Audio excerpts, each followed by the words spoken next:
오늘 또 수요 저녁 예배 자리 가운데 나오신 모든 성도님들을 환영하고 축복합니다. 저는 이번 본문 말씀을 묵상하면서 특별히 초등학교 1학년 때 담임 선생님께서 해주셨던 말씀이 떠올랐습니다. 선생님과 처음 만난 날 입학식을 마치고 교실로 들어가서 자리에 앉아 있었는데 담임 선생님께서는 교탁 위에 쓰셔서 저희 학생들을 바라보며 이렇게 말씀하셨습니다. 우리 반에서 누구든지 친구를 때린다면 때린 친구는 자기가 때린 것보다 2배로 맞을 줄 알고 다른 친구를 때리도록 해라 라고 선생님께서 말씀하셨습니다. 그때 초등학교에 처음 입학한 저는 부모님께서 선생님 말씀은 신신당부할 정도로 잘 들으라고 하셨기에 저는 정말 선생님께서 말씀하신 말 그대로 곧이곧대로 나는 언젠가 내가 맞게 된다면 나를 때린 그 친구를 2배로 때려야겠다라고 저는 생각했었습니다. 이렇게 자연스럽게 누군가에게 맞았을 때 용서하기보다는 복수를 하고 갚아줘야 한다는 것을 자연스럽게 우리는 배울 수 있습니다. 그리고 그게 정당한 행동이라고 생각할 때가 있습니다. 오늘날 미디어 매체에서도 복수를 주제로 하는 영화와 드라마가 점점 많아지고 있습니다. 그만큼 사람들이 복수로 하는 영상들을 통해서 정의가 바로 세워지고 있다고 생각하곤 쾌감을 느끼곤 합니다. 이렇게 우리는 세상을 살아가면서 용서를 배우기보다 복수, 보복이 정당하다는 것을 배울 때가 있습니다. 당한 대로 봐주거나 용서하면 주변에서 바보라고 생각할 수도 있으니 꼭 갚으라고, 보복하라고 가르치는 것이 우리가 살아가는 현실입니다. 성도 여러분, 우리가 살아가다 보면 여러 관계와 복잡한 상황 속에서 부조리함에 화가 날 때도 있고 상처를 받을 때도 있습니다. 이때 성도님들께서는 어떠한 마음이 생기시나요? 분노, 억울함, 원망, 미움이 생길 때 사실 용서라는 단어는 그리 쉽게 떠오르는 단어가 아닙니다. 오히려 용서를 생각했을 때 내가 몇 번이나 당신을 용서해 줬는데 이번에 또 용서해 하면서 용서에 대한 우리는 횟수를 세기 바쁩니다. 이러한 시대 속에서 오늘 이 본문은 용서를 용납하지 않는 시대를 살아가고 있는 우리들에게 묵직한 울림을 전달해 주고 있습니다. 오늘 본문 말씀을 보도록 하겠습니다. 베드로는 예수님께 물었습니다. 주님, 형제가 내게 죄를 범하면 몇 번이나 용서를 해야 할까요? 7번이면 될까요? 어쩌면 베드로의 질문이 우리가 예수님께 드리고 있는 질문과 같을 수도 있습니다. 이 당시의 사람들은 3번까지 용서하면 된다고 여겼습니다. 그래서 베드로는 자신에게 잘못한 형제에게 보편적인 3번 용서가 아닌 2배나 되는 2배가 넘는 7번의 용서를 하면 자기가 인자해 보이고 충분하다고 생각했기에 예수님께 질문을 했던 것처럼 보입니다. 숫자 7은 완전한 수를 상징하고 있었기 때문에 예수님의 제자인 베드로는 그가 큰 관대함을 보였다고 생각했을 것입니다. 하지만 예수님은 그렇지 않으셨습니다. 베드로가 생각한 수보다 훨씬 더 큰 수를 말씀하셨습니다. 내게 이르노니 7번뿐 아니라 7번을 70번까지라도 할지니라 라고 말씀하셨습니다. 예수님은 7번이 아니라 7번을 70번까지라고 말씀하셨습니다. 그런데 이 말씀은 7번을 70번 곱해서 직접 세보라는 것이 아닌 그만큼이나 무한한 용서를 하라고 말씀하신 것입니다. 바로 뒤이어 예수님은 무한한 용서에 대해서 알려주시기 위해 한 종이 한 왕에게 1만 달란트를 빚진 이야기를 들려주셨습니다. 지금부터 나오는 이야기에서 주목해야 하는 인물이 3명이 나옵니다. 주인, 1만 달란트 빚진 자, 100데나리온 빚진 자입니다. 오늘 본문 23절에서 25절입니다. 그러므로 천국은 그 종들과 결산하려 하던 어떤 임금과 같으니 결산할 때에 1만 달란트 빚진 자 하나를 데려오매 갚을 것이 없는지라 주인이 명하여 그 몸과 아내와 자식들과 모든 소유를 다 팔아 갚게 하라 하니.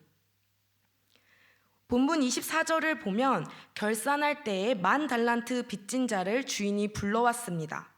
결산을 해야 하는데 이 10,000달란트 빚진 자가 갚을 수 있는 것이 아무것도 없었습니다. 그러자 주인이 너의 몸과 아내, 자식들과 모든 소유를 다 팔아서 갚아라 라고 말씀하신 겁니다. 본문 26절, 27절을 보겠습니다. 그 종이 엎드려 절하며 이르되 내게 참으소서 다 갚으리이다 하거늘 그 종의 주인이 불쌍히 여겨 놓아보내며 그 빚을 탕감하여 주었더니 그러자 그 종은 엎드려 절하며 내게 참으소서 다 갚으리이다 하고 주인에게 간절하게 청했습니다. 이렇게 간절하게 엎드려서 주인에게 말하는 종을 보니 주인은 그 종이 너무나도 안타까웠던 것 같습니다. 종을 안타깝게 여긴 주인은 빚을 갚을 수 있는 기간을 늘려준 것이 아니라 그 빚을 탕감해 주었습니다. 10,000달란트는 정말 큰 돈입니다. 그런데 주인에게 빚진 이 자는 1달란트도 아닌 무려 10,000달란트를 빚진 자였습니다. 그런데 이렇게 큰 금액, 정말 어마무시한 이 빚을 주인은 한순간에 탕감해 주었습니다. 주인은 고스란히 자신이 그 피해를 다 입더라도 그 종이 가졌던 빚을 모두 탕감해 준 것입니다. 이렇게 빚을 탕감받고 자유를 찾은 10,000달란트 빚진 자는 탕감받은 은혜를 생각하며 어려운 사람들을 도우며 행복하게 살았습니다 라는 결말로 이야기를 마쳐야 할 것 같지만 뒤이어 나오는 이야기는 놀라운 반전이 펼쳐집니다. 오늘 본문 28절에서 29절입니다. 그 종이 나가서 자기에게 100데나리온 빚진 동료 한 사람을 만나 붙들어 목을 잡고 이르되 빚을 갚으라 하매 그 동료가 엎드려 간구하여 이르되 나에게 참아주소서 갚으리이다 하되 10,000달란트 탕감받은 자는 자신에게 100데나리온 빚진 자를 만나서 목을 잡으며 멱살을 잡으며 빚을 갚아내라고 말하고 있습니다. 그러자 100데나리온 빚진 자는 엎드려 간구합니다. 나에게 참아주소서 내가 갚으리이다. 성도 여러분, 어디서 많이 본 듯한 모습이 겹쳐지지 않으신가요? 바로 10,000달란트 자신의 모습이었습니다. 자신도 똑같이 빚을 갚을 수 있는 능력이 되지 않아서 주인에게 엎드려 절하며 간절히 빌었습니다. 그러나 그 은혜를 잊었는지 100데나리온 빚진 자를 조금도 봐주지 않고 빚을 갚으라고 하면서 옥에 집어 넣었습니다. 예수님이 전하신 이 이야기를 들으면 우리의 마음이 무언가 콕콕 찌르는 듯한 느낌을 받을 때가 있습니다. 이 10,000달란트 빚진 자의 모습에서 나의 모습, 또 우리의 모습을 발견할 때가 있기 때문입니다. 나는 용서를 받았지만, 나는 탕감을 받았지만 타인에게 똑같이 베풀지 못할 때가 우리에게도 있을 때가 있다라는 것입니다. 10,000달란트에 비하면 100데나리온은 정말 적은 돈이었습니다. 10,000달란트는 오늘날로 약 6조 원이라는 큰 금액이었지만 주인은 한순간에 탕감해 주었습니다.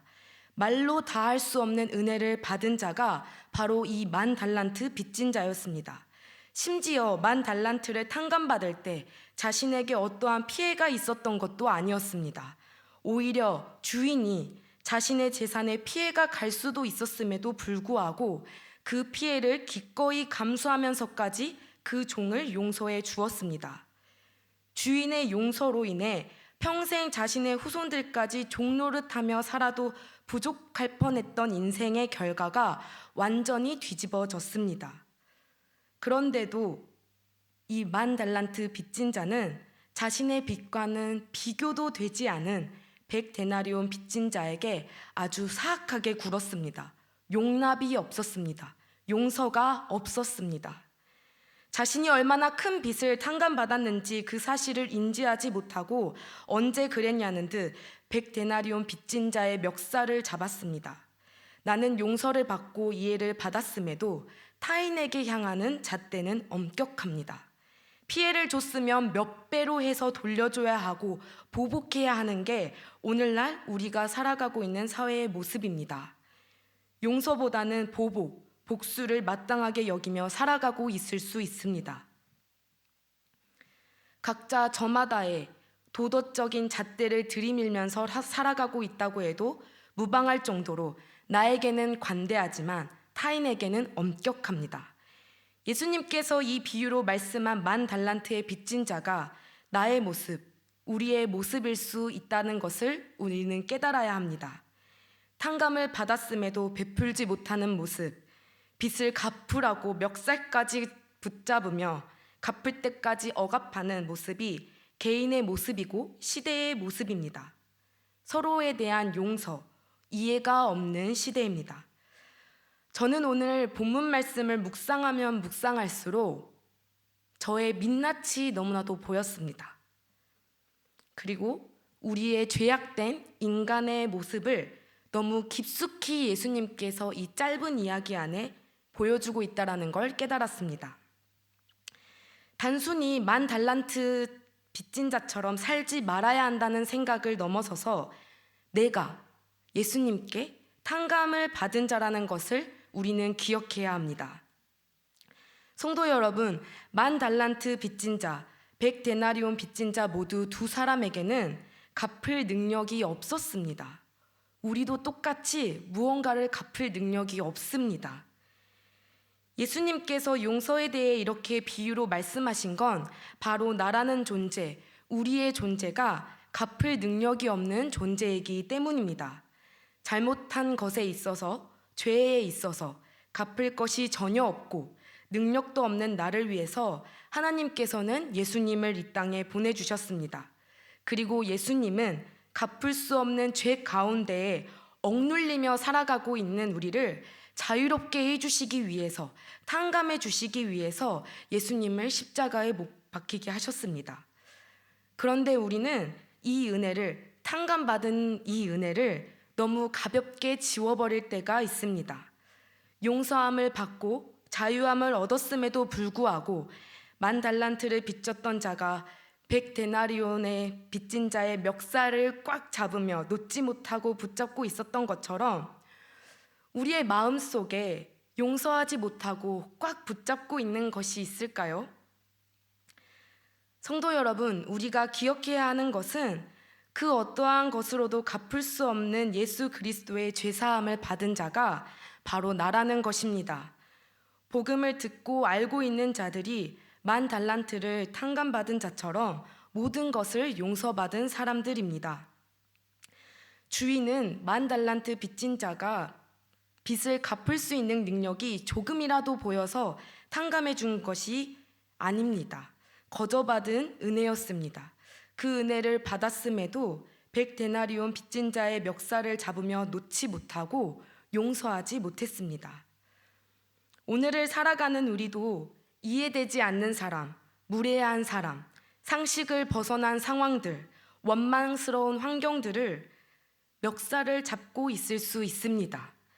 조심스럽게 말씀드리지만 그 멱살 잡은 손을, 그 힘을 우리는 조금씩 빼야 합니다. 사람과 상황을 받아들이고 이해하고 용서하고 받아들인다는 것은 정말 결코 쉬운 일이 아닙니다. 하지만 우리가 사람이든 상황이든 계속해서 움켜잡고 있다면 우리가 받은 은혜를 가볍게 여기는 것입니다. 복음을 알면 알수록, 예수님이 나를 위해서 하신 일을 알면 알수록 그 희생과 사랑을 깨닫고 있다면 움켜잡고 있던 손은 예수님께로 향해야 합니다. 갚으라 라고 상대방에게 외치던 그 목소리는 주님을 찾는 목소리로 바뀌어야 합니다. 우리는 결코 우리가 예수 그리스도께 받은 용서를 가볍게 여겨서는 안 됩니다. 본문 31절에서 32절입니다. 그 동료들이 그것을 보고 몹시 딱하게 여겨 주인에게 가서 그 일을 다 알리니 이에 주인이 그를 불러다가 말하되 악한 종아, 내가 빌기에 내가 내 빚을 전부 탕감하여 주었거늘. 이 모습을 본 동료들은 주인에게 가서 이 일을 다 알립니다. 이야기를 들은 주인은 탕감받은 종에게 악한 종이라고 합니다. 그러면서 내가 너를 불쌍히 여김같이 너도 내 동료를 불쌍히 여김이 마땅하지 아니하냐라고 물었습니다. 오늘 본문 33절 저희 한 목소리로 함께 읽어보겠습니다. 내가 너를 불쌍히 여김과 같이 불쌍히 여김이 마땅하지 아니하냐 하고 주님은 우리에게도 동일하게 물으십니다. 이해가 안 가고 용납할 수 없는 상황 속에서도 탕감받은 자로서 안갚음보다 용서해 줄 수는 없는지 우리에게 묻고 있으십니다. 이야기의 끝은 주인이 노하여 10,000달란트 빚진 자를 그 빚을 다 갚도록 그를 옥졸들에게 넘기고 마칩니다. 우리가 10,000달란트 빚진 자처럼 멱살을 잡고 놓지 못한다면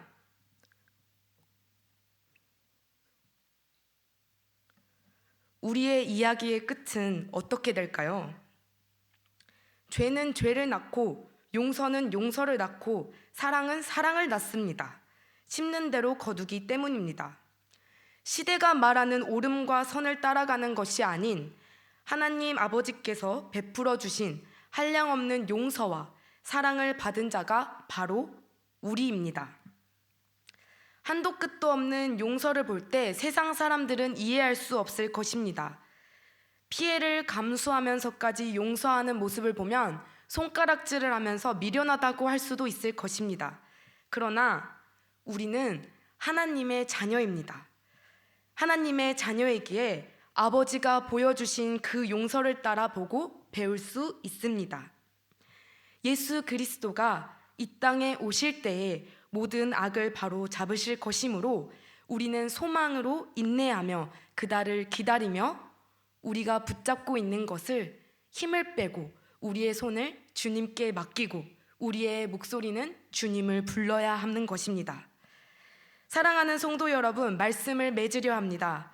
오늘 나에게 잘못한 형제를 몇 번 용서해 줘야 하는 베드로의 물음에 예수님은 내가 너희에게 한 것처럼이라고 하셨습니다. 예수님은 먼저 보여주셨습니다. 갚을 능력이 아무것도 없는 나를 위해서 십자가에 고난을 당하시려고 고난의 종으로 오셨습니다. 우리가 예수님으로부터 탕감받은 빚은 10,000달란트보다 더 클 수도 있지만 도덕적인 잣대로 다른 사람들에게 향하는 것은 100데나리온에 지나지 않을 수 있다는 사실을 기억해야 합니다. 주님으로부터 받은 은혜는 그 어떤 빚보다 크고 내가 10,000달란트를 탕감받았던 종처럼 탕감받은 자라는 사실을 잊지 말아야 합니다. 성도 여러분, 우리는 한량없는 은혜를 받았고 한량없는 용서를 받은 사람들입니다. 세상이 말하는 정당한 보복, 정당한 복수 대신 한량없는 용서와 용납이 나에게 있어서도 내가 사랑하는 사람들을 위해서도 가장 필요한 것입니다. 우리는 하나님의 자녀이기에 세상이 말하는 도덕적인 잣대를 들이밀고 맞대응하는 것이 아닌 그 사람과 상황마저도 주님 앞에 내려놓고 은혜를 구해야 한다는 것을 저 또한 가슴 깊이 깨달았습니다. 은혜 받은 자이기에 아버지의 자녀로서 나 또한 값없이 한없는 은혜로 용서받은 자라는 것을 기억하며 내 마음에 놓지 못하고 움켜잡고 있는 것을 놓이고 주님이 주신 은혜와 용서를 기억하며 붙잡는 시간이 되길 원합니다. 그리하여서 서로 더욱 사랑하며 서로 더욱 품어주는 신도분 공동체가 되길 소망합니다.